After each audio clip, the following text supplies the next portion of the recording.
نظم اتحاد المثقفين في مقاطعة الجزيرة اليوم حفل توقيع كتاب الفنان زبير صالح تحت عنوان دست ندى برو، وذلك في حديقة القراءة بمدينة قامشلو، وبحضور العشرات من المثقفين والكتاب والفنانين، وبالإضافة إلى أعضاء اتحاد المثقفين في مقاطعة الجزيرة وأهالي المدينة.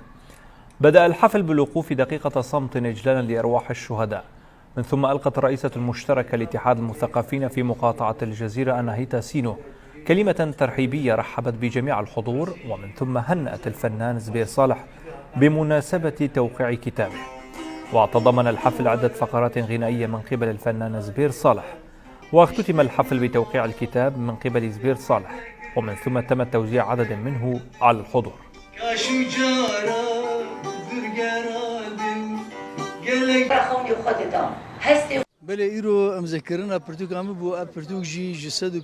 اليوم تم توقيع كتابي، وهو يتضمن 150 أغنية، ولدي 300 أغنية تم طباعة قسم منها، والقسم الآخر في وقت قريب سيتم طباعتها.